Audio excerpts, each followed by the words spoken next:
কেউ কেউ এক সময় এই 2 বছর আগেও টিউশনি করে নাকি মাসে 60-70 হাজার টাকা রোজগার করতেন, তারা এখন 98 লক্ষ টাকা সম্পদ দেখাচ্ছেন। কেউ কেউ আবার কোনোভাবে কায়ক্লেশে জীবিকা নির্বাহ করতেন, এখন তারা পরামর্শক হয়ে প্রচুর টাকার মালিক হয়ে গেছেন। কি পরামর্শ দিলেন, কাকে পরামর্শ দিলেন, তার শিক্ষাগত যোগ্যতা কতটুকু, এবং তার পরামর্শ যারা নিলেন তারা আবার কি কি হলেন। ওই একটা গল্প আছেন, এটা বলে শেষ করি।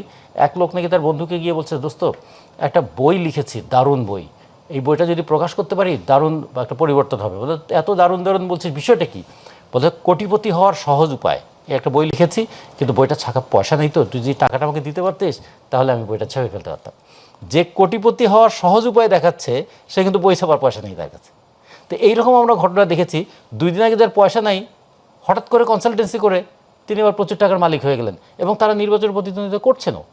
এবং বলা যায় না, তাদের মধ্যে কেউ কেউ হয়তো বিজয়ী হবেন, বিজয়ী হয়ে পার্লামেন্টে গিয়ে আইন প্রণয়ন করবেন, কেউ কেউ মন্ত্রীও হবেন। ফলে এই যে একটা অর্থনৈতিক অসততা এবং ভবিষ্যতে অর্থনৈতিক সমৃদ্ধির সোপানে পা দেয়া, এর মাঝখানে আছে প্রচার, এবং এই প্রচারটাকে নিজের পক্ষে নিয়ে আসবার জন্য যত ধরনের কৌশল প্রয়োগ করা দরকার সবই তারা করবেন। যদিও আমরা বলতে পছন্দ করি যে নির্বাচন একটা উৎসব, কিন্তু আসলে সেটা ঠিক উৎসব নয়। সব উৎসবে কিন্তু একটা আনন্দের আমেজ থাকে, কিন্তু নির্বাচনে থাকে একটা প্রতিদ্বন্দ্বিতার মানে আবহ। ফলে এবং এবার এর সাথে আশঙ্কাও যুক্ত আছে। সবসময় সেটা থাকে, কিন্তু যে কারণেই এ পর্যন্ত যে 12টা জাতীয় নির্বাচন হয়েছে, এমনকি এক দলের অধীনে নির্বাচন হওয়ার পরেও সেটা সহিংসতা মুক্ত হয়নি, কারণ এক দলের মধ্যেও তো বহু দল হয়ে যায়।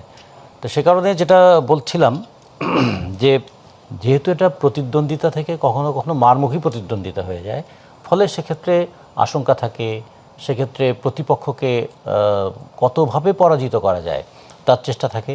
সে কতভাবে পরাজিত করার মধ্যে পেশি শক্তির প্রভাব থাকে, টাকার প্রভাব থাকে, আঞ্চলিকতার প্রভাব থাকে, এবং সবচেয়ে বেশি তাৎপর্যপূর্ণরূপে প্রভাব থাকে সেটা ধর্মের রাজনৈতিক ব্যবহার, সেটা থাকে।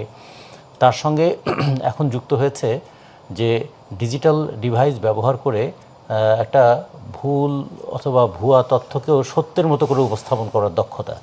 ফলে কেউ প্রথমে হয়তো বুঝতেই পারবে না যে ঘটনাটা কেমন হলো, কারণ শুধুমাত্র ভুল তথ্যের ব্যাপার না। আপনার বাংলাদেশের ইতিহাসে কয়েকটা খুব দুঃখজনক ঘটনা ঘটে গেছে এরকম, যেমন কুমিল্লার নাসিরনগরে যে ঘটনাটা ঘটেছিল, পাবনার সাথিয়ায় যে ঘটনাটা ঘটেছিল, রামুতে যে ঘটনাটা ঘটেছিল, রংপুরে যে ঘটনা ঘটেছিল। পরে দেখা গেল যে এই যে ফেসবুকে একটা তথ্য দিয়ে একটা গ্রাম পর্যন্ত জ্বালিয়ে দেওয়ার ঘটনা ঘটেছে, কিন্তু যার নামে এই ঘটনাটা ছড়ানো হয়েছিল তিনি ফেসবুক তার নাই, তার ফেসবুক অ্যাকাউন্ট নাই, এবং কেউ কেউ আছে তিনি প্রায় নিরক্ষর।